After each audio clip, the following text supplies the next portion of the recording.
Today we are going to study respiration in humans. So how human breathe, how they exchange the gases from environment. That is all we are going to study. Human breathe with the air present in the environment. They use a special system known as respiratory system. In this respiratory system, the main organ is lungs, and lungs have got some minute units. वो आपको आगे जाके पता चलेगा जब आप पूरे lung के बारे में पढ़ेंगे. तो उसमें एक रियल एक्सचेंज ऑफ यूनिट होता है एल्वियोलाई, और एल्वियोलाई ही गैसेस को एक्सचेंज में हेल्प करता है बिटवीन ब्लड एंड एयर. बाकी जो लंग्स का बाकी जो अपना रेस्पिरेटरी सिस्टम का पोर्शन होता है वो सारा का सारा एयर को ट्रांसपोर्ट कराने में हेल्प करता है. Humans breathe in oxygen rich air and they breathe out carbon dioxide rich air. सबसे पहले आता है नोज में 2 नॉस्ट्रल्स होते हैं और नॉस्ट्रल्स से एयर अंदर ली जाती है. कौन सी air? Carbon dioxide rich air बाहर की जाती है और ऑक्सीजन रिच एयर अंदर ली जाती है.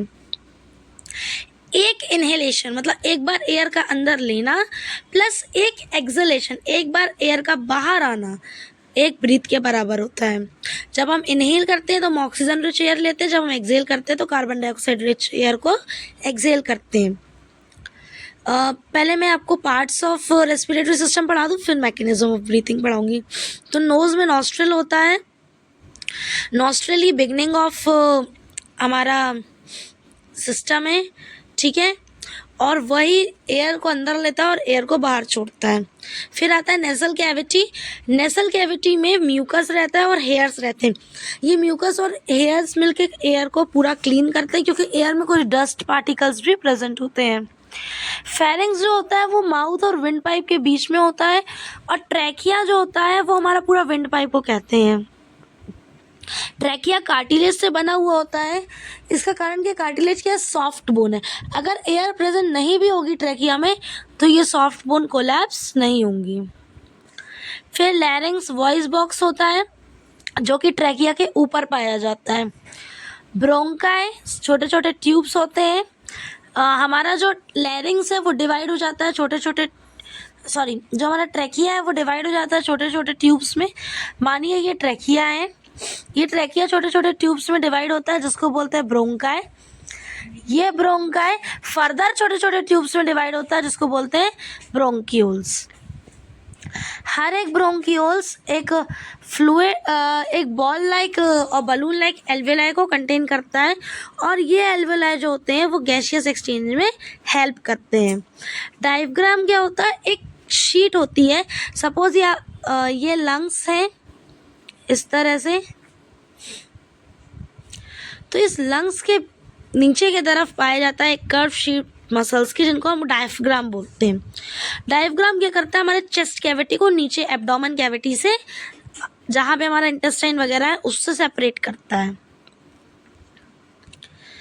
लंग्स आपको पता ही है कि 2 लंग्स पाए जाते हैं, और लंग्स के बाहर की मेम्ब्रेन होती है पेल्यूरा मेम्ब्रेन.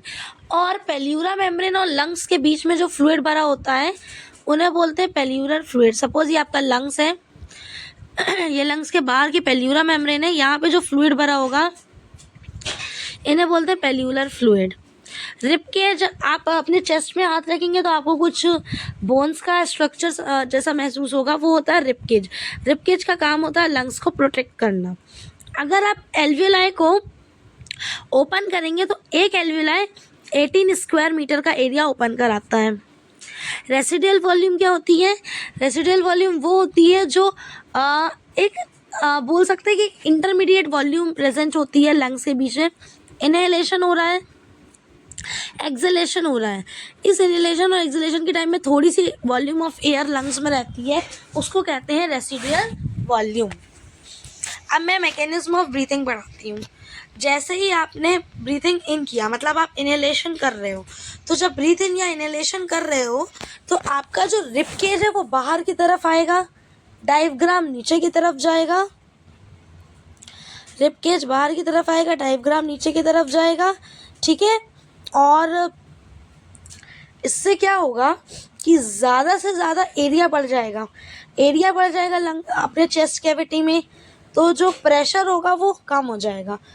और बाहर एयर में प्रेशर बहुत ज़्यादा है, तो from higher pressure to lower pressure air अंदर की तरफ रश करने लगेगी। याद रखिएगा, rib cage move outwards and diaphragm moves downwards. तो इससे क्या होगा, जो हमारा प्रेशर है एयर का वो लो हो जाएगा और बाहर हाई है, तो एयर फटाफट अंदर की तरफ मूव करने लगेगी। ब्रीथिंग आउट में क्या होगा, डायफ्राम ऊपर की तरफ आएगा, रिब केज अंदर की तरफ जाएगा। जैसे ही ऊपर और अंदर की तरफ जाएगा तो क्या होगा, अंदर जो एयर का प्रेशर है वो बहुत हाई हो जाएगा, बाहर बहुत कम होगा, तो एयर एकदम से बाहर निकलने लगेगी। ठीक है। मैकेनिज्म ऑफ ब्रीथिंग एक बहुत ही इंपॉर्टेंट क्वेश्चन है, पेपर में आता है। एक हमारा एवरेज ब्रीथिंग रेट कितना है, 15 to 18 टाइम्स पर मिनट। क्वेश्चन आता है, why the sea divers carry the oxygen cylinder with them. Sea divers carry the oxygen cylinder with them क्योंकि we know that in the water the oxygen is present in the dissolve form and we don't have gills to extract the oxygen from the dissolved one that is dissolve in the water. मतलब हमारे पास gills नहीं है जिनसे हम oxygen ले सकते हैं जो हमारे वाटर में डिजॉल्व रहती है, बट हम लोग के पास है लंग्स, और लंग्स जो है वो डिजॉल्व ऑक्सीजन को नहीं ले पाते,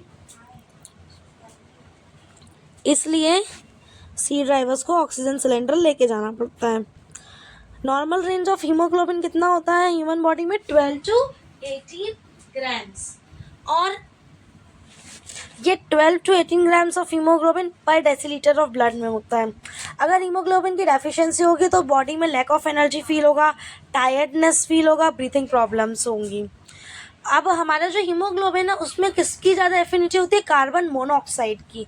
और एक्चुअली हीमोग्लोबिन क्या करता है, ऑक्सीजन के साथ बाइंड करके ऑक्सीजन का ट्रांसपोर्टेशन करता है, बट सिंस हीमोग्लोबिन जो होता है उसको बहुत लव होता है कार्बन मोनोऑक्साइड से। अगर ऑक्सीजन और कार्बन मोनोऑक्साइड दोनों प्रेजेंट होंगे तो वो बाइंड करेगा कार्बन मोनोऑक्साइड से। जब अपन लोग अंगीठी वगैरह जलाते हैं, मतलब जब अपन लोग ठंड में ये सिरगिरी वगैरह जलाते हैं, तो ऐसा बोला जाता है कि अपन को दरवाजे खिड़की बंद करके नहीं रहना है। क्यों? क्योंकि अगर ये हमारा वुड और चारकोल ऑक्सीजन के एब्सेंस में जलेगा तो वो कार्बन मोनोऑक्साइड बनाएगा, और हमारा हीमोग्लोबिन कार्बन मोनोऑक्साइड से फटाफट बाइंड करता है और ऑक्सीजन का ट्रांसपोर्टेशन रोक देता है, जिसकी वजह से हमारी बॉडी में अनकॉन्शियसनेस फील होती है और इस सीवियर केसेस में डेथ भी हो सकती है। इसको बोलते हैं carbon monoxide poisoning. Facilitated breathing क्या होता है, जब ऑर्गेनिज्म जो होता है वो नॉर्मल ब्रीथ नहीं कर पाता है कुछ लंग्स में प्रॉब्लम होने की वजह से, तो उनको वेंटिलेशन में रखा जाता है और डायरेक्ट जो विंड पाइप है उसको ट्रैकिया में इंसर्ट कर दिया जाता है। इसको कहते हैं facilitated breathing. With this we have completed respiration in humans. Now we will study the transportation. Thank you, keep watching, do comment to make our video better. If you like the video, just like it, press the like button and subscribe to our channel.